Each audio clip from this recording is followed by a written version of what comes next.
अस्सलाम वालेकुम नाज़रीन, साइट में भलीकार आऊं मैं मां सगद नाजिया मीर। नाज़रीन, सुप्रीम कोर्ट में अॼु अहम ॿुधणी थी आहे। Chief justice of Pakistan justice Qazi Faez असां जी सरबराही में 6 रुकनी लार्जर बेंच जुडिशरी में मदाख़लत वारे अहम केस जी ॿुधणी कई आहे। इन मामले ते पाण मुरादो नोटिस वरितो पियो। अॼु ॿी ॿुधणी आहे ऐं ॿी ॿुधणीअ में इंतिहाई अहम रिमार्क साम्हूं आया आहिनि जजिस जा। उन खां अॻु मां सभिनी खे ज़रूरु इहा ॼाण हूंदी त जजिस खां राया वरिता विया हुआ, तजवीज़ूं वरितियूं वयूं हुयूं। इंतिहाई अहम ही मामिलो आहे। अॼु जेका ॿुधणी थी आहे, अहम रिमार्क साम्हूं आया आहिनि ऐं इहो वाज़े कयो वियो आहे, हिकिड़ो इंस्टीट्यूशनल रिस्पॉन्स साम्हूं आयो आहे त असीं इहो तइ करे वठूं त न के सियासी ताक़त, न हुकूमत ऐं न ई कंहिं हसास इदारे जे आॾो असीं झुकंदासीं, कंहिंजे प्रेशर में न अचिबो, कंहिं क़िस्म जी का मुदाख़लत बर्दाश्त न कबी। गॾोगॾु इन शइ जो एतिराब थियो आहे त जेको मुबैना मुदाख़लत वारो मामिलो आहे उहो हक़ीक़त ते ॿधलु आहे ऐं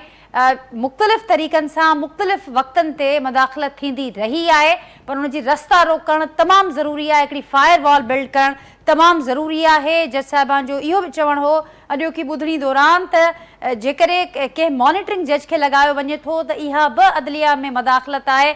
जेकॾहिं का JIT ठाहे वञे थी त उहा JIT बि अदालती मामलनि में मुदाख़लत करण जे बराबरि आहे। उन हवाले सां मुख़्तलिफ़ सवाल उथारा विया, ख़ासि करे हुकूमत खे साम्हूं रखंदे घणा सवाल उथारा विया। जस्टिस अतर मनल्ला साहिब जो इहो चवणु हो त जेकॾहिं को हसास इदारो, का एजेंसी जेकॾहिं कंहिं क़िस्म जी का मुदाख़लत साम्हूं अचे थी उन्हनि पारां, त उनजी सिधी सही ज़िम्मेवारी वज़ीर आज़म ऐं काबीना ते हूंदी जेकॾहिं इदारा कुझु कनि था। इन ॻाल्हि जो बि नाज़रीन अॼु इन ॿुधणीअ दौरान इहा ॻाल्हि साम्हूं आई त मुल्क अंदरि जमहूरी बालादस्ती मौजूदु कोन्हे। जेकॾहिं पार्लियामेंट सही कमु करे, जेकॾहिं पार्लियामेंट मज़बूत हुजे त उन हवाले सां ही जेके मामला आहिनि उहे असांखे ॾिसण में कोन अचनि, पर हाणे कानून साज़ी करणी पवंदी ऐं कानून साज़ी जे लाइ असां हुकूमत ॾांहुं ॾिसूं था। इंतिहाई अहम अॼु ॿुधणी थी आहे, जंहिंखां पोइ नाज़रीन 7 तारीख़ ताईं हीअ ॿुधणी मुलतवी थी आहे, 7 मई ताईं। ऐं उन खां सवाइ जेका इस्लामाबाद हाई कोर्ट पारां तजवीज़ूं साम्हूं आयूं हुयूं उन्हनि तजवीज़ुनि खे सुप्रीम कोर्ट पब्लिक करण जो हुकुम पिणु ॾिनो आहे। नाज़रीन, इन ते ई अॼु एक्सपर्ट सां गुफ़्तगू कंदासीं। हिकु पासे अदलिया में मुदाख़लत जे हवाले सां गुज़िरियल केतिरे ई वक़्त खां ही मामला हलंदड़ आहिनि ऐं ख़ासि करे जॾहिं जजिस जो जेको लेटर साम्हूं आयो उन खां पोइ उन में तमामु घणी असां ॾिठोसीं त बैक टू बैक डेवलपमेंट्स थियूं आहिनि। ॿिए पासे सियासत अंदरि बि मुदाख़लत जा पड़ारा ॿुधण में अचनि पिया ऐं ख़ासि करे उहे पार्टियूं जेके हिन वक़्तु इक़्तिदार में वेठल आहिनि ऐं उहे पार्टियूं जेके हिन वक़्तु ओपोज़िशन जो हिसो आहिनि, उहे ॿई इन हवाले सां डिस्कस कंदे नज़र अचनि पियूं।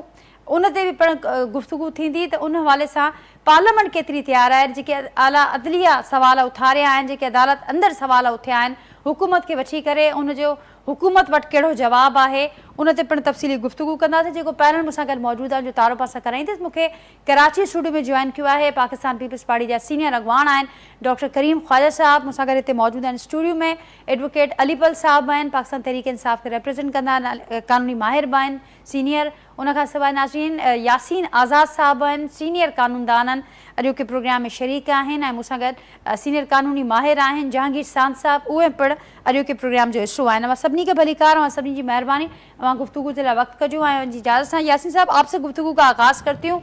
कैसे देख रहे हैं आज की कार्रवाई को? फुल कोर्ट का एक इंदिया दिया गया था जो इससे पहले वाली हेयरिंग हुई थी, लेकिन उसके बाद हमने देखा कि 6 रुकनी लार्जर बेंच ने इस मामले को आगे बढ़ाया है। जस्टिस यहिया अफरीदी साहब इस बेंच का हिस्सा नहीं बने। आप कैसे देखते हैं इस सारी आज की जो कार्रवाई रही है उसको? देखें, याया अफरीदी साहब ने तो बहुत पहले लिख कर दे दिया था कि वो बेंच का हिस्सा बनने नहीं चाहते। लामाला 7 रुकनी बेंच 6 में आ गई जी। और मेरा जहन तो ये कह रहा था कि शायद ऑनरेबल सुप्रीम कोर्ट जो है ना फुल कोर्ट की तरफ जाए, लेकिन मेरे ख्याल में उस साइड पे वो नहीं गए और आज की प्रोसीडिंग 6 रुकनी बेंच ने की। जाहिर है कि ये मामला एक हसास किस्म का मामला है और उस खत की रोशनी में ये मामला टेकअप किया गया जो इस्लामाबाद हाई कोर्ट के 6 जज साहबान ने खत जो ऑनरेबल चीफ जस्टिस को खत यानी सुप्रीम जुडिशल काउंसिल के चेयरमैन के हैसियत से लिखा था। तो लामला ये मामला तो सुप्रीम जुडिशल काउंसिल का बनता नहीं था और जो सूरत हाल हुई बाद में कमीशन बना है वो खत्म हो गया और ये मामला खुद ऑनरेबल सुप्रीम कोर्ट ने 184(3) में टेकअप कर लिया। प्रोसीडिंग के दौरान जज साहिबान की जो ऑब्जर्वेशन है उसके मुताबिक मेरा पॉइंट ऑफ व्यू ये है कि ऑब्जर्वेशन बाज़ औक़ात ये होता है कि किसी क्वेश्चन को समझने के लिए, अंडरस्टैंड करने के लिए या वकला की कि जो आर्गुमेंट है उनको सुनने के लिए वो ऑब्जर्वेशन देते हैं, ताकि उस पॉइंट पे जो काउंसिल पार्टीज की तरफ से पेश हो रहे हैं वो अपना पॉइंट ऑफ व्यू सही तरह से दे सके। लेकिन बाद में जब डिटेल जजमेंट आता है तो अमूमन उसमें जो ऑब्जर्वेशन होता है वो नहीं आता। अब जो सूरत हाल है, ये मामला ज़ाहिर है कि 6 रुकनी बेंच ने टेकअप किया है, मामला आगे बढ़ा है और हर आदमी इस बात को एग्री करता है कि अदलिया की आज़ादी पे किसी किस्म की कोई आंच नहीं होनी चाहिए, चाहे वो हाई कोर्ट है, चाहे वो सुप्रीम कोर्ट है, इवन चाहे वो ट्रायल कोर्ट है। चाहे एक ट्रायल कोर्ट का जज भी अगर किसी केस को प्रोसीड करता है तो बेहतर यही होना चाहिए कि उसके काम में किसी किस्म की कोई मुदाखलत नहीं होनी चाहिए। मेरा अपना जाती जो पॉइंट ऑफ व्यू है कि जिन लोगों के खिलाफ आप एलिगेशन लगाते हैं कि वो इंसाफ की राह में रुकावट बनते हैं, क्या आइन के अंदर उनका कोई पॉलिटिकल रोल है? मेरे नजदीक उनका आइन के अंदर कोई पॉलिटिकल रोल नहीं। अब जब एस्टेब्लिशमेंट का आइन के मुताबिक सियासत के अंदर कोई रोल नहीं है और उन इदारों का अदलिया के मामले में मदाखलत का जो कंसेप्ट है वो मैं समझता हूँ कि नहीं होना चाहिए किसी भी सूरत में। लेकिन माजी से अगर आप देखेंगे तो मैंने तो अपनी जिंदगी में, प्रोफेशनल लाइफ में, मैंने ये देखा कि वक्तन फक्तन जो हमारे इदारे हैं उन्होंने वक्तन फक्तन अदलिया के मामलात में मुदाखलत तो की और वो मुदाखलत आज भी चली आ रही है। अब जहां तक अदलिया की आजादी का कंसेप्ट है, मैं ये समझता हूँ कि ऑनरेबल से 6 जज साहबान ने जो खत लिखा, ठीक है, उन्होंने अपनी सोच के मुताबिक बेहतर ही किया होगा। लेकिन मैं ये कहता हूँ कि जब आइन का आर्टिकल 204 आपको इस बात का इख्तियार देता है कि कोई भी आदमी अगर आपके मामलात में मुदाखलत करता है तो आप उसके खिलाफ तोइंदी अदालत की कार्रवाई कर सकते हैं। अब यहाँ सवाल ये पैदा होता है, अगर इस्लामाबाद हाई कोर्ट के इन 6 जज साहिबान ने जिन्होंने खत लिखा और ये मामला ऑनरेबल सुप्रीम कोर्ट में है, तो खत लिखने की रोशनी में जब उन जज साहिबान में से किसी के मामले में अगर कोई आदमी इंसाफ की राह में रुकावट बना है तो आपने आइन के आर्टिकल 204 के तहत उनके खिलाफ कार्रवाई क्यों नहीं की? कार्रवाई कर लेते, एक दो आदमी के खिलाफ प्रोसीडिंग कर लेते कंटेम्प्ट की, तो लोग आज ये कहते हैं कि हमारी अदलिया वाकई बहुत ज्यादा आजाद है और उसको आजाद होना भी चाहिए। मेरा अपना शुरू से मौक़िफ़ ये है कि जो हमारे आईनी इदारे हैं, अदलिया का इदारा है, पार्लियामेंट का इदारा है, इनका तो अपना एक आईनी रोल है, लेकिन जो हमारी एस्टेब्लिशमेंट जिसको कहते हैं उसका आइन के अंदर सिविल मामलात में कोई रोल नहीं, लेकिन इसके बावजूद वो तमाम मामलात को देते हैं। मैंने अभी थोड़ी देर पहले एक बात कही थी कि जब जनरल बाजवा का मामला सुप्रीम कोर्ट में गया तो 3 दिन तक ऑनरेबल सुप्रीम कोर्ट ने ये बात कही कि कानून और आइन इजाजत नहीं देता, हम आपको एक्सटेंशन देने की पोजीशन में नहीं। लेकिन बाद में हमारी ऑनरेबल सुप्रीम कोर्ट के उस वक्त के जज साहिबान ने जनरल बाजवा को 6 महीने का टाइम भी दिया और उस मामले को आगे अपने पार्लियामेंट के अंदर भी भेजा। तो क्या जो जज साहिबान पहले ये कहते थे कि आइन और कानून इजाजत नहीं देता, उन्होंने जो 6 महीने की एक्सटेंशन दी है वो किस वजह से दी है? मैं तो आज भी कहता हूँ कि उस वक्त हमारे ऑनरेबल सुप्रीम कोर्ट ने एक दफा फिर नजरिया जरूरत का जन्म दिया था। मेरे नजदीक ऐसा नहीं होना चाहिए था, सुप्रीम कोर्ट को एक्सटेंशन किसी भी सूरत में नहीं देनी चाहिए थी। ठीक। अब जो मामलात हैं, जो आपकी बात है, मैं आज भी कहता हूँ कि मेरी पूरी अपनी प्रोफेशनल लाइफ में हमने अदलिया की आज़ादी के लिए बड़ी कुर्बानियां दी और अभी देने के लिए तैयार हैं। और आज भी मैं इस बात में कहता हूँ कि अदलिया की जो इंसाफ देने का आईनी इदारा है उसके मामले में किसी कारण से भी किसी किस्म की कोई मुदाखलत नहीं होनी चाहिए। इसी तरह मैं ये कहता हूँ कि पार्लियामेंट जो कानून साज इदारा है उसके मामले में भी किसी सूरत में कोई मुदाखलत नहीं होनी चाहिए। लेकिन माजी में ऑनरेबल सुप्रीम कोर्ट की तरफ से बहुत ज्यादा पार्लियामेंट के मामलात में मुदाखलत हुई, जो मेरे नजदीक गलत है, नहीं होनी चाहिए थी, क्योंकि पार्लियामेंट का इदारा एक कानून साज इदारा है। लेकिन honourable chief justice justice Faiz Isaq sahab के आने के बाद आपने देखा होगा कि अदलिया ने जो पार्लियामेंट का इदारा है उसके किसी मामले में किसी किस्म की कोई इंटरफेरेंस नहीं की। यहाँ तक कि प्रोसीजरल एक्ट जो सुप्रीम कोर्ट था, जो कानून बना बाद में, जो कानून बनने से पहले ही ऑनरेबल सुप्रीम कोर्ट ने स्टे दे दिया था उस कानून को ऑनरेबल सुप्रीम कोर्ट ने करार दिया कि वो बिल्कुल पार्लियामेंट का बनाया हुआ कानून है, हम उसका एहतराम करते हैं। तो ये बात पहली दफा एक किस्म की जस्टिस फैज ईसा साहब के चीफ जस्टिस बनने के बाद सामने आई कि ऑनरेबल सुप्रीम कोर्ट ने पार्लियामेंट के इदारे के अंदर जो माजी में एक किस्म की मुदाखलत थी वो नहीं हुई।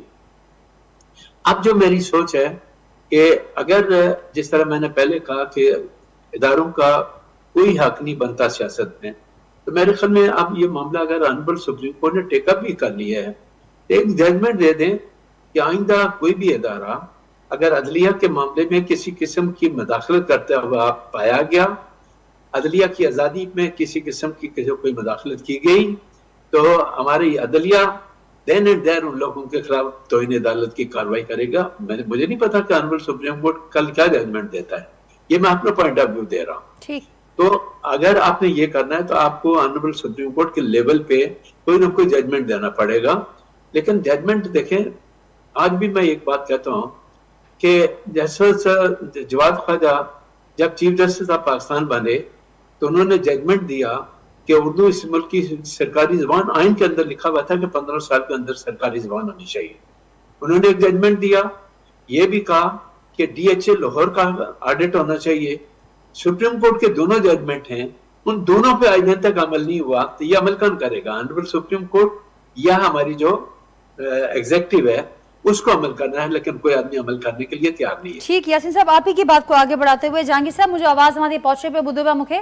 जी जी जनाब जहांगीर साहब अवां कीअं ॾिसो पिया हाणे सुप्रीम कोर्ट जे फ्रंट तां हिकिड़ो वाज़े हिकिड़ो पैगाम साम्हूं आयो आहे, हिकिड़ो इंस्टीट्यूशनल रेस्पॉन्स साम्हूं आयो आहे, पर जीअं अॻु असां ॾिठोसीं त कुझु ॾींहं अॻु जॾहिं हाई कोर्ट जो फुल कोर्ट इजलास थियो, उहो तजवीज़ूं साम्हूं आयूं ऐं उन में पिणु इहा ॻाल्हि थी त हाणे हिकिड़े इदारे जे तौर ते भरपूर क़िस्म जो रद्दमल ऐं हिकिड़ो रिस्पॉन्स साम्हूं ईंदो जेकॾहिं कंहिं क़िस्म जी का मुदाख़लत थिए थी।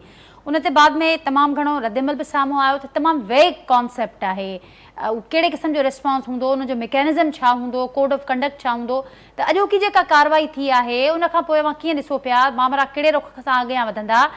छा ही जेको रिस्पॉन्स अदालत मां एक्सपेक्ट कयो पियो वियो उहो फेज़ मुकमल थी वियो ऐं हाणे एग्ज़ेक्यूटिव्स मां इंतज़ारु कयो वेंदो, पार्लियामेंट जो ॾिसणो पवंदो त रिस्पॉन्स छा हूंदो, या अञा अदालती फ्रंट तां के मामला साम्हूं ईंदा ईंदड़ ॾींहंनि में?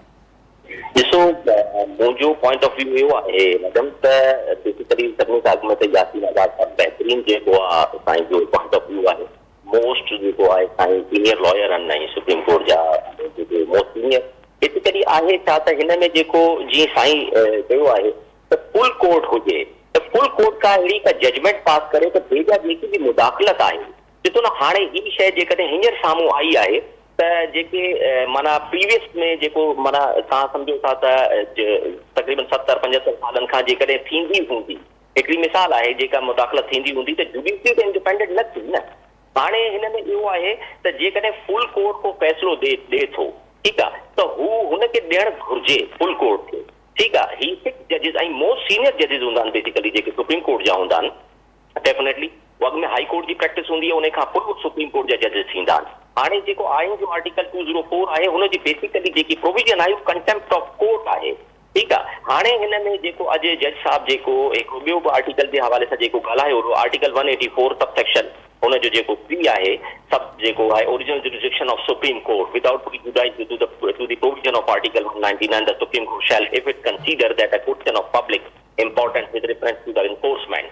हाणे इन में इहो आहे त जेकॾहिं सुप्रीम कोर्ट फुल जेकी कोर्ट आहे हुन में को अहिड़ो को जजमेंट पास करे थी मुदाख़लत जे हवाले सां, हाणे घणे जजिस कई, अच्छा ॿी ॻाल्हि छा आहे, हाणे हिन में कंटेम्प्ट प्रोसीडिंग में शदीद तरमीम जी ज़रूरत आहे बेसिकली हींअर राइट नाउ। छो त ॾिसो तव्हां इन ॻाल्हि खे सम्झो त छा थींदो आहे कंटेम्प्ट प्रोसीडिंग थी, लेट सपोज हाणे कंटेम्प्ट एतिरी डिले थिए थी वञे जेकॾहिं को एक्शन खणे थी का ॿ कोर्ट सिविल नेचर में क्रिमिनल में, हाणे हुन में जेकॾहिं कंटेम्प्ट जो जेकॾहिं एक्शन खणे थी उन कंटेम्प्ट में एतिरी गुंजाइश हूंदी आहे। तव्हांखे थोरो यादि ॾियारींदो हलां आऊं त हुन में छा थियो, कुझु अर्सा अॻु तव्हांखे यादि हूंदो त इहो इस्लामाबाद जे DC खे जेको हाई कोर्ट जे जजिस ऑर्डर कयो हुयो त तव्हां जेको आहे हाणे फर्दर गिरफ़्तारियूं जेको PTI वारो सिलसिलो हलियो हिन में न कंदा हो, ऐं ॿियो जेको पोइ बि DC SSP मिली करे कई, पोइ हाणे हाई कोर्ट जॾहिं एक्शन खयो उन्हनि ते कंटेम्प्ट कई, कंटेम्प्ट प्रोसीडिंग में वरी हुननि खे गुंजाइश मिली वई त तव्हांखे महीने जो टाइम आहे, तव्हां वञी करे बेल करायो।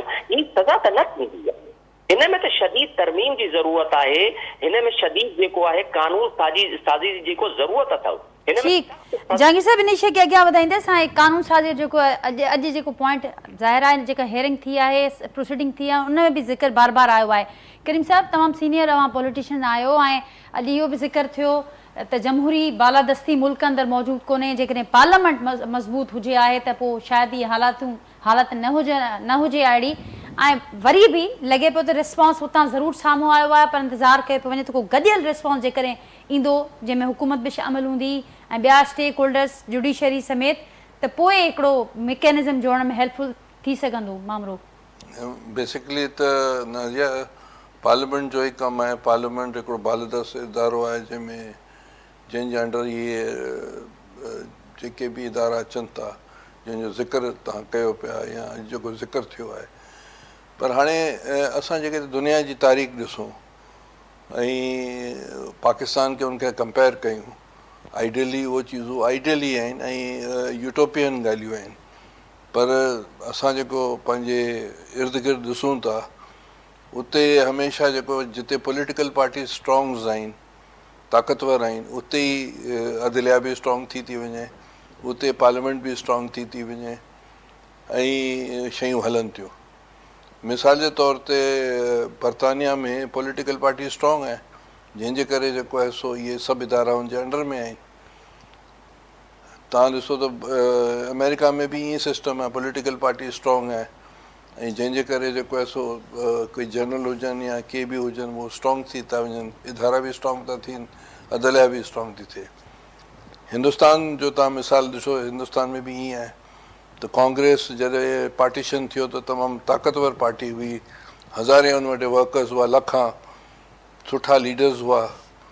त जेके ॿिया इदारा जेके ब्रिटिश इंडिया या ब्रिटिश इदारा जेके असांखे ऐं हिंदुस्तान खे मिलिया, त उहे उन साम्हूं कोन अची सघिया, नेहरू या ॿियनि जे साम्हूं।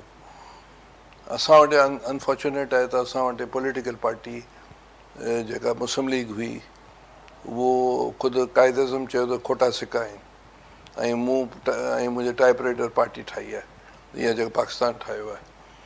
त उहो रिफ्लेक्ट थींदो आहे अॻिते। हाणे इहा हिकिड़े आइडियल ॻाल्हियूं पियो कयां, यूटोपियन ॻाल्हियूं आहिनि, पर दुनिया जी तारीख़ इहा थी ॿुधाए।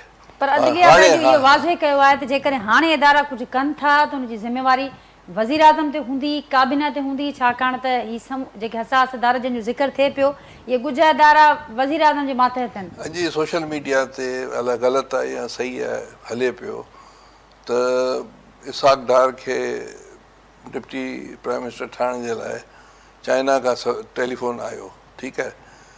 त हाणे मतिलबु ख़ुदा करे ग़लति ॻाल्हि हुजे, इहे ॻाल्हियूं अचनि थियूं अहिड़ियूं।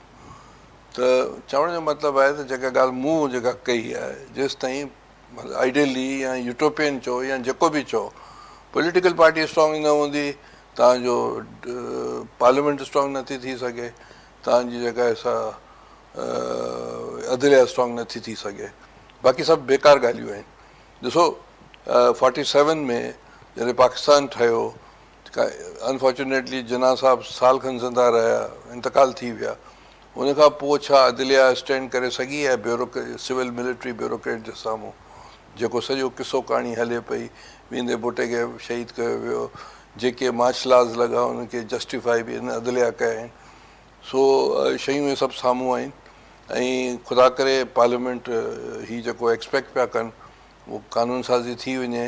पोइ स्टोरीज़ त ईअं निकिरंदियूं न की भई बाजवा खे त हुन ॾेई छॾी हुई, सम्झे पई त हीअ सुनहरी मौक़ो आहे, ख़ुदा करे ईअं थिए। पर मूंखे यूटोपियन इहा चीज़ नज़र थी अचे। ठीकु, इहो मुंहिंजो पर्सनल व्यू आहे ऐं आउं ग़लति बि थी सघां थो ऐं आउं हिकु सियासी तालिब इल्म, political worker, social scientist, psychiatrist, उनजे हैसियत सां हिस्टोरियन आउं इहो तजुर्बो कयां। मां ग़लति थी सघां थो, पर आउं सम्झां थो त जेसि ताईं पॉलिटिकल पार्टी स्ट्रॉन्ग नथियूं थियनि, बेफ़ुज़ूल ॻाल्हियूं आहिनि सभु।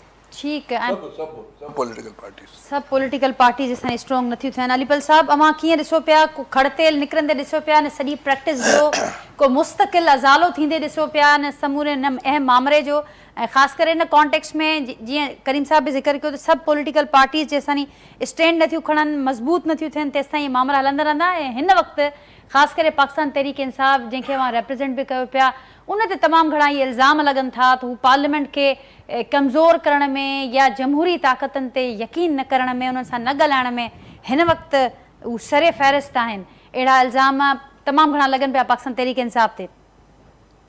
छा चवंदो अली साहब?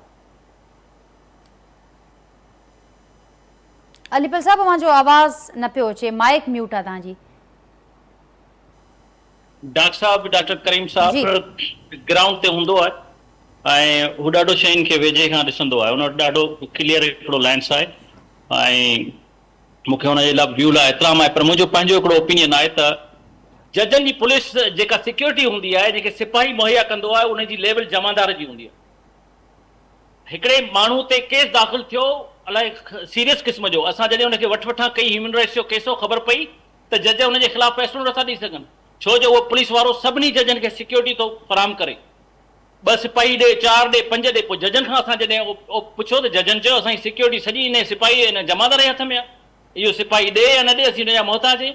ही को मुल्क आहे छा? ठीक, पर अलीपल साहब, हाणे जेका अॻियां वधण जी ॻाल्हि थिए पई, जेका सूरत हाल मां ॿुधायो पिया, जेके ही जजिस जो मामलो हुजे या उन खां अॻे बार बार इहा सिचुएशन डिस्कस थींदी रहे थी, पर कानून साज़ी हल ॿुधाए पियो वञे, वे फॉरवर्ड ॿुधाए पियो वञे त सूरत हाल मां निकिरण जो रस्तो कानून साज़ी ज़रिए थी सघे थो मुमकिन। अवां खे लॻे पियो जी नाज़िया, हिकिड़ो ही रस्तो आहे त जेको हुक्मरान आहे, जेकॾहिं उन खां बि शराब जी बोतल निकिरी वञे त उनखे 3 साल सज़ा अचणु घुरिजे। ऐं जेकॾहिं को मज़लूम आहे, जेको ग़रीब आहे, उन ते जेकॾहिं का अहिड़ी का शइ निकिरे थी त उनखे सज़ा अचे। कानून ॿिन्ही लाइ बराबरि जंहिं ॾींहुं तव्हां कयो, उन ॾींहुं जजनि खे धमकियूं अचणु बंदि थी वेंदियूं। तव्हां ISI खे प्राइम मिनिस्टर जे मथां रखो, हेठां रखो, कोर्ट में रखो, पर हू एॾी वॾी एजेंसी आहे जो कंहिंजे अंडर में रहंदी कोन। तव्हां केतिरा फ़ैसिला कंदो? कोर्ट जे फ़ैसिलनि ते अमल करे ॿुधायो, धरणे वारे फ़ैसिले ते अमल थियो, ॿियनि ते थियो। तंहिंजे करे जेसि ताईं रूल ऑफ लॉ मुल्क में न हूंदो, वॾे ऐं नंढे लाइ कानून बराबरि न हूंदो, भले तव्हां इन ॻाल्हि खे सम्झो त यूटोपियन आहे, इहो न कंदव, कॾहिं बि इंसाफ़ न थी सघंदो। ठीक, और यासीन साहब, ये कैसे मुमकिन होगा? रूल ऑफ लॉ की बात की अभी अलीपल साहब ने, कैसे मुमकिन होगा? और उसका जो रास्ता, जो आज भी बात हुई कि कानून साजी के जरिए मुमकिन हो सकता है, मुल्क के अंदर पार्लियामेंट की मजबूती से मुमकिन हो सकता है, क्या रुकावटें उसमें देख रहे हैं और फिर आगे बढ़ने के लिए क्या रास्ता हो सकता है? देखें, जहाँ तक कानून साजी का ताल्लुक है, आप पाकिस्तान के 25 करोड़ लोग पार्लियामेंट के मेंबरान को अलग करके पार्लियामेंट के अंदर बैठे हैं, तो क्या ये लोग पार्लियामेंट के अंदर बैठ के कानून साजी करते हैं या एक दूसरे को बुरा भला कहते हैं, गालियां देते हैं या तकरीरें करते हैं? मेरे नज़दीक पार्लियामेंट का जो काम है वो पार्लियामेंट खुद नहीं करती। माना तो ये चाहिए कि पार्लियामेंट के मेंबर इलेक्ट हो जाने के बाद आपको पार्लियामेंट के अंदर बैठकर अपने तमाम पॉलिटिकल मगाज का हल भी निकालना चाहिए, कानून साजी भी करनी चाहिए, और कई चीज़ें जो हमारे आइन के अंदर जो लीगल कॉम्प्लिकेशन हैं उनको दूर करने का जो रोल है वो पार्लियामेंट का है। मिसाल के तौर पर मैं एक मिसाल देता हूँ कि केयर टेकर गवर्नमेंट बनी, आइन के अंदर लिखा हुआ था 90 दिन के लिए होगी, 90 दिन के अंदर सूरत बनी कि इलेक्शन नहीं हुआ और वो केयर टेकर गवर्नमेंट ने अपना टाइम पीरियड एक्सटेंड किया। क्या आइन के अंदर ये कहीं लिखा हुआ है कि अगर केयर टेकर गवर्नमेंट 90 दिन पूरा कर रहे हैं, 90 दिन का तो जिक्र है, 90 दिन से एक्सीड करती है, तो फिर आइनी तौर पर क्या होगा? इसके लिए आइन खामोश है। इसके अंदर तब्दीली लाने की जिम्मेदारी किसकी है? पार्लियामेंट की है ना। तो पार्लियामेंट तभी लाएगी जब आप वहां जाके आईनी अमेंडमेंट के लिए ये एक साथ मिलके बैठेंगे, तब होगा। हमारे यहाँ प्रॉब्लम यह है कि जिस दिन भी पार्लियामेंट का इजलास होता है, जितने दिन भी पार्लियामेंट का इजलास होता है, वक्तन फक्तन जब मैं पार्लियामेंट की प्रोसीडिंग में देखता हूँ तो मुझे दुख होता है, मुझे तकलीफ होती है कि वहां स्वाय एक दूसरे के खिलाफ एलिगेशन के, एक दूसरे को बुरा भला कहने के कोई काम नहीं होता। मैं आज भी, मेरा अपना जाती मौकफ यह है कि पार्लियामेंट का इदारा सबसे ज्यादा मजबूत इदारा होना चाहिए, इसलिए कि वो कानून बनाता है। मिसाल के तौर पर जब मशरकी पाकिस्तान का डाउनफॉल हुआ तो पार्लियामेंट का अगर वजूद न होता तो 1973 का आइन कैसे बनता? पार्लियामेंट थी तब उसने आइन बनाया ना जी। आपने 1973 का जो आइन है उस पर अमल करना है ना। सारे लोग कहते हैं जी हम ये कहते हैं, मैं सवाल ये करता हूं और मैं अमूमन आपके प्रोग्राम में कई दफा ये कहता हूं कि सियासी पार्टियां आपस में जो मर्जी करें, मुझे उससे कोई इख्तिलाफ नहीं, लेकिन सियासी पार्टियां पाकिस्तान के मसले मसाइल को हल करने के लिए आपस में मिलकर क्यों नहीं बैठते? आप एक दूसरे के खिलाफ इल्जाम लगाते हैं। 2018 में एक हुकूमत बनी तो उस वक्त की अपोजिशन आप पे इल्जाम लगाती रही। आज जो लोग हुकूमत में आए उस वक्त की हुकूमत जो आज अपोजिशन में है वो इल्जाम की भरमार कर रही है और कानून साजी का काम करने के लिए कोई आदमी तैयार नहीं है। तो फिर ऐसी पार्लियामेंट का जिसके मेंबरान पे करोड़ों रुपया एक एक मीटिंग के अंदर जाता है, मसलन 336 का होता है कौमी असम्बली के अंदर, और फी अगर मेंबर की तनख्वाह 200 है या 250, मुझे एग्जैक्टली नहीं पता कि वो कितनी तनख्वाह देते हैं। अब उन 336 आदमियों की जो तनख्वाह बनती है एक महीने की, वो अरबों में चली जाती है। वो कहां से जाती है? हमारे कौमी खजाने से जाती है ना। जब आप हमारे लिए कोई काम नहीं करते, आप तनख्वाह भी लेते हैं, बेनिफिट भी लेते हैं, पार्लियामेंट के अंदर जाके अपना रोल प्ले करने के लिए तैयार नहीं है, तो ऐसी पार्लियामेंट के मतलब फिर मैं ये कहता हूं कि उसकी फिर जरूरत नहीं रहती। प्रॉब्लम हमारा ये क्या है कि मेरा जो हमारा सबका जो आइन है 1973 का, उसमें आईनी इदारों की हदूद मुकर्रर कर की है। अब जब हदूद मुकर्रर है तो आप एक दूसरे के मामला में मुदाखलत क्यों करते हैं? इसलिए मैं कहता हूं कि आइन के मुताबिक एजेंसियों का, एस्टेब्लिशमेंट का सियासत के अंदर कोई रोल नहीं है, लेकिन सबसे ज्यादा सियासत वो करते हैं। तो क्या आईनी एतबार से जब वो आइन की खिलाफवर्जी करते हैं तो क्या आप इस पोजीशन में हैं तो उनके खिलाफ कोई कानूनी कार्रवाई कर नहीं कर सकते? तो पहले अपने सिस्टम को देखें कि आप इस सिस्टम को लेके कहां जा रहे हैं। ठीक। आप पाकिस्तान तबाही बर्बादी का है। आज जो बच्चा रात को पैदा होता है वो भी 2.5-3 लाख का मकरूज हो जाता है। कोई आदमी 2 दिन तक आसमा जहांगीर की कॉन्फ्रेंस जो थी मैं उसके अंदर था, वहां सेनेट के चेयरमैन की मौजूदगी में मैंने ये कहा कि जितने माशी एक्सपर्ट उसमें आए हुए थे, किसी ने मुझे ये हल नहीं बताया कि पाकिस्तान को कर्जों से कैसे निजात दिलाएंगे। कर्जे ज्यादा हो रहे हैं। आप यकीन करें कि किसी ने ये नहीं बताया कि ये अरबों रुपए मेरे हिसाब से जून 2024 में पाकिस्तान पे कर्जों की जो लिमिट है वो 25,000 खरब हो जाएगी। 25,000 खरब जिस मुल्क पे कर्जे हों और उस मुल्क के सियासतदान ये कहें कि हम अब ये बता दें, आज एक जमात ये कहती है कि मैं सियासी जमातों से मुज़ाकरात करने के लिए तैयार नहीं हूँ, मैं चीफ ऑफ आर्मी स्टाफ से मुज़ाकरात करने के लिए तैयार हूँ, मैं ISI के सरबराह से मुज़ाकरात करने के लिए तैयार हूँ, लेकिन सियासी जमातों के साथ मुज़ाकरात करने के लिए तैयार नहीं हूँ। और वो एक दूसरे को चोर और डाकू कहते हैं और कोई आदमी अपने गिरेबान में झांक के देखने के लिए तैयार नहीं है कि वो बजाते खुद क्या करता है। ये वो तमाम मामला है। मैं तो अमूमन एक बात कहता हूँ, पार्टी लेवल से भी हटकर मैं बात करता हूँ, मैं कहता हूँ कि पाकिस्तान पे खुदा के लिए रहम करें, अपने इख्तिलाफात जो मर्जी करें, जलसे जुलूस करें, गालियां दें, जो मर्जी करें, लेकिन मसले मसाइल का हल सिर्फ पार्लियामेंट के अंदर है, पार्लियामेंट के अंदर बैठ के करें। जब तक पार्लियामेंट के अंदर मुतफिका तौर पर तमाम सियासी जमातें बैठकर बातचीत नहीं करेंगे, पाकिस्तान के मसाइल हल नहीं होंगे। पाकिस्तान के 25 करोड़ आवाम के जो महंगाई का तूफान उनके सामने है उसको आप मीट नहीं कर सकेंगे। पाकिस्तान के कर्जे आप जितने भी आज भी आपको IMF ने 1.1 अरब डॉलर आपको दिया है, वो तो आप उन्हीं को सूद में वापस दे देंगे, आपको क्या फायदा मिलेगा उसका? बिल्कुल यासिर साहब, आप दुरुस्त फरमा रहे हैं कि जब तक ये कोई सही नहीं रहा लेते या कोई सही डायरेक्शन नहीं होगी तो जाहिर है फिर वो जो डेस्टिनेशन होगी वो भी, उसका भी कोई फायदा नहीं होगा। करीम साहब कुछ ऐड कर दो ना। में बिल्कुल पार्लियामेंट के थ्रू ही मसले हल होंगे और सुप्रीम पार्लियामेंट ही है, मगर पार्लियामेंट की जो मजबूती वो पॉलिटिकल पार्टीज देती हैं। पॉलिटिकल पार्टीज के ॾिसो पॉलिटिकल पार्टीज मजबूत पॉलिटिकल प्रोसेस थींदो त थींदी।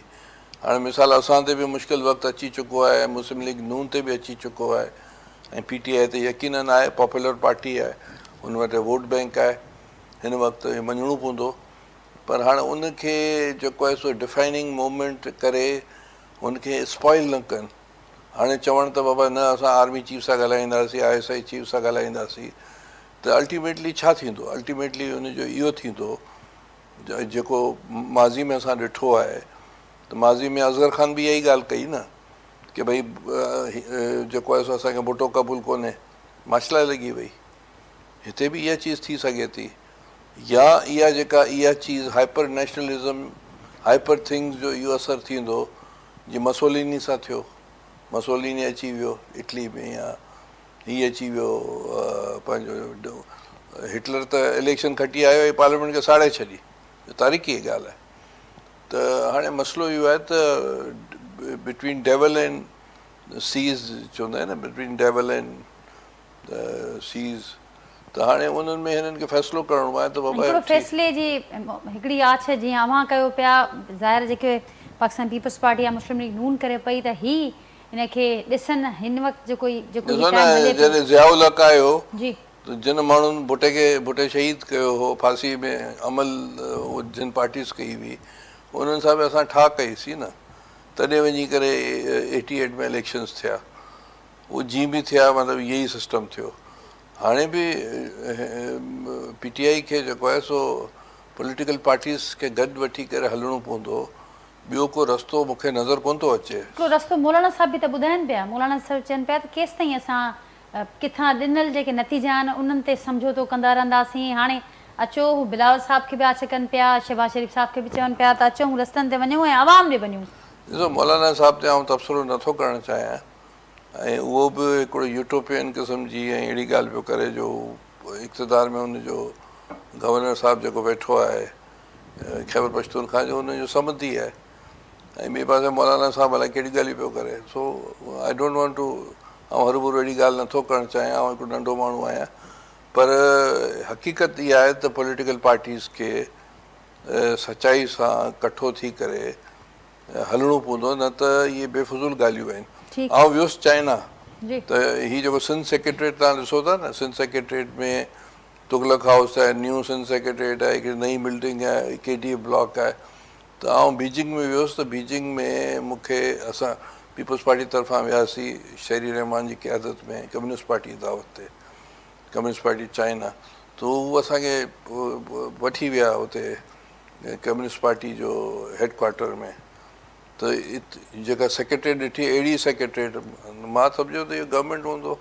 पोइ हुन चयो न, हीउ कम्युनिस्ट पार्टी जो जेको आहे सो दफ़्तरु आहे, हिते जीअं तव्हां वटि इदारा आहिनि हर चीज़, पोइ फ़ौज खे बि कंट्रोल थी करे, हीअ बि करे थी। ख़ुदा न ख़ासा उहा चीज़ असां सां नथी थी सघे, पर बेसिकली जहिड़े नमूने हिंदुस्तान में कांग्रेस पार्टी पार्टीशन खां पोइ मज़बूती सां चीज़नि खे कंट्रोल कयो, जंहिंजे करे हिंदुस्तान जी पार्लियामेंट ठही वई, आइन ठही वियो, ऐं उते जी आर्मी में धम खम कोन्हे जेको पार्लियामेंट खे हेठि करे सघे। उते जेको आहे सो इंटीरियर मिनिस्टर जे अंडर में जेको आहे सो हुनजी इंटेलिजेंस एजेंसीज़ आहिनि, उहो छाजे करे थियो? पार्टी मज़बूत हुयूं तॾहिं थियो। पार्टी मज़बूत थियूं। अलीपल साहिब छा चवंदो? ॾिसो, असां यासीन आज़ाद साहिब जी सजेशन, डॉक्टर साहिब जी सजेशन खे मञूं था हाणे खां ई जी, ऐं चऊं था त भई ठीकु आहे। मुंहिंजो चवण जो मक़सदु इहो आहे त हींअर राइट पॉइंट जेका आहे ABC हुन ते केरु बीठल आहे।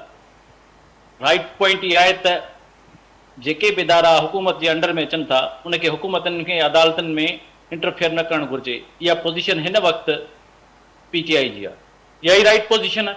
जेकॾहिं साईं यासीन साहिब बि मञे ऐं उनखे जेको आहे वज़ीर आज़म जे अंडर में हुअणु घुरिजे, त हिननि ॿिन्ही पार्टियुनि खे घुरिजे न त PTI सां उन साॻी पोज़ीशन ते अची इहे स्टेटमेंटूं ॾियनि त बाबा ईअं थियणु घुरिजे। ठीकु, मुंहिंजो फर्स्ट इहा शइ आहे। सेकेंड इहा आहे त भला जे PTI हीअ सॼो नैरेटिव असीं पंहिंजो ख़तमु करे छॾियूं, हीअ सभु शयूं वञी साईं सां वियूं, नून लीग सां ऐं PTI सां, छा उन सां हीअ जजनि खे धमकियूं ख़तमु थी वेंदियूं, हीअ बेडरूमनि जूं कैमराऊं ख़तमु थी वेंदियूं छा? हाणे तव्हां ॿुधायो त पोज़ीशन जेका फर्स्ट वारी पियो ॿुधायां उहा सही आहे या सेकेंड वारी सही आहे? मुंहिंजो साईं ॿिन्ही खां सुवाल आहे, करीम ख्वाजा साहिब कुझु ऐड कंदो क्विक, असां वटि आहिनि बि आख़िरी त A is equal to B, B is equal to C, it means A is equal to C। हाणे असीं जेकॾहिं शहबाज शरीफ़ साहिबु हले पियो चवण जे चीफ ऑफ आर्मी साहिब ते, त असीं बजाए जो शहबाज शरीफ़ सां ॻाल्हाइण जे डायरेक्टर चीफ ऑफ आर्मी सां ॻाल्हायूं, जंहिंजे चवण ते हू हले पियो। करीम साहिब कुझु ऐड कंदो, कुझु को रिस्पॉन्ड करणु चाहींदो? ॾिसो अलीपल साहब जे लाइ एतिराम आहे, पर मूं जेका ॻाल्हि कई उहा हिस्टोरिकल कॉन्टेक्स्ट में कई आहे ऐं उहा हिस्टोरिकल कॉन्टेक्स्ट में ई मसइला हल वञी थींदा।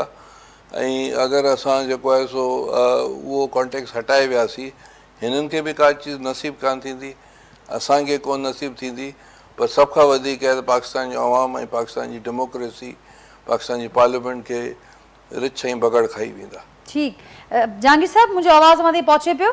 जी बिल्कुलु। फाइनल कमेंट तव्हांजो हूंदो, कीअं ॾिसो पिया हाणे जेके ही 7 तारीख़ ताईं ॿुधणी मुलतवी थी आहे ऐं मामला जहिड़े रीति अॻियां वधनि पिया, असीं कीअं ॾिसंदासीं इतां ई हिन मामले ते को कोड ऑफ कंडक्ट, को मैकेनिज़म उहो साम्हूं ईंदो या का हिदायत गवर्नमेंट जे लाइ जेके अॼु सवाल उथारिया विया उन हवाले सां ई मामलो अॻियां वधंदो?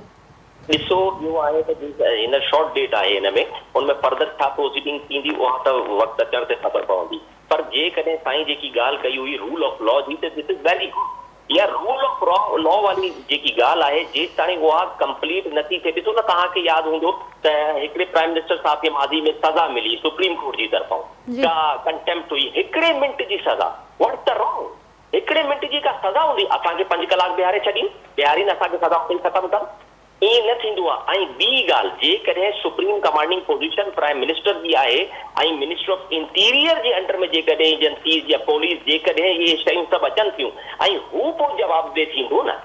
हाणे कंहिंखां पुछिजे त केरु कंहिंखे तंग करे पियो, छा थिए पियो, हाणे जजिस त चलो साम्हूं आया आहिनि। ॿी ॻाल्हि, हाणे हिकिड़ी ॿी ॻाल्हि आहे, मां मुंहिंजो ओपिनियन आहे, माना मुंहिंजो पंहिंजो पॉइंट ऑफ व्यू आहे त जेकॾहिं हीउ वॾो सवाल अजीब आहे, मां सम्झां थो त जेकॾहिं जजिस खां का मिस्टेक थिए थी, इहा ॻाल्हि त सम्झूं था त सभु शयूं थी वियूं, हे थिए पियो या अञा को कानून साज़ी थींदी, असेंबली जेकी पार्लियामेंट आहे उहो कानून ठाहींदी।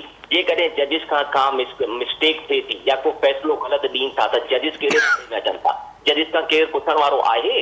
या जस्टिस जेके वेठा आहिनि जेकॾहिं एतिरो धर ॾींदा आहिनि केसनि खे, 10-10 साल केस पिया लॻंदा आहिनि, 10-10 साल 15-15 साल केस हलंदा आहिनि, सिविल नेचर जा या क्रिमिनल प्रोसीडिंग बि हूंदी आहे, अपीलेट साइड हूंदी आहे, त केरु पुछण वारो आहे त भई तव्हां जेको जवाब थो ॾियो, तव्हांजो मॉनिटरिंग जज तव्हां खां पुछे थो या को मिस्टेक थिए थी त हिन में को कानून अथव, प्रोविजन आहे या कॉन्स्टिट्यूशन जे अंदर आहे, हिन जे लाइ बि अमेंडमेंट ज़रूरु, हिननि खे बि त धारे में आणणो पवंदो न मैडम।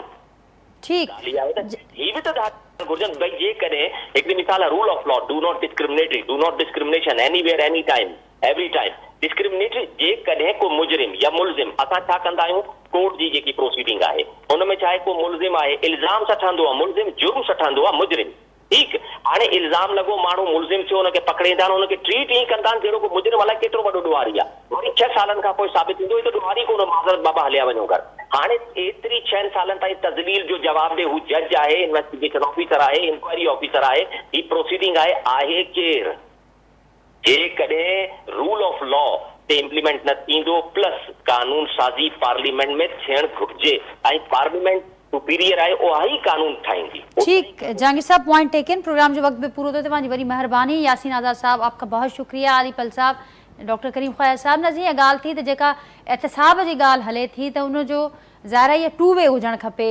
जेकॾहिं असीं मदाख़लत जी शिकायत को इदारो करे थो, पर उन खां बि जेकॾहिं हू पंहिंजे हदुनि खां ॿाहिरि वञी करे कंहिंजे कम में का मदाख़लत करे थो त उन ते बि ज़रूरु हिकिड़ो मैकेनिज़म, हिकिड़ी फायरवॉल उते बि ज़रूरु कमु करणु घुरिजे। ऐं बहरहाल अल्टीमेटली जेको अॼु जजिस जो बि पैगाम हो, जेको ऑनरेबल सुप्रीम कोर्ट जो पैगाम हो, उहो ई पैगाम साम्हूं अचे पियो त पार्लियामेंट मज़बूत आहे। ही मामला उन्हनि खे हथ में खणणा पवंदा, कानून साज़ी ज़रिए हिन इंतिहाई अहम मामले ते को मैकेनिज़म मज़बूत तरीक़े सां साम्हूं अची सघे थो ऐं पोइ उहो ई वे फॉर्वड बणिजी सघे थो। इन क़िस्म जे मामलनि जे हवाले सां पंहिंजे फीडबैक असांखे ज़रूरु आगाह कजो। अॼोके प्रोग्राम में थियल गुफ़्तगू जे हवाले सां वरी सुभाणे मां सां मुलाक़ात थींदी, सेम टाइम ते नए मौज़ूअ ऐं महिमाननि सां गॾु। तेसिताईं इजाज़त, अल्लाह हाफ़िज़।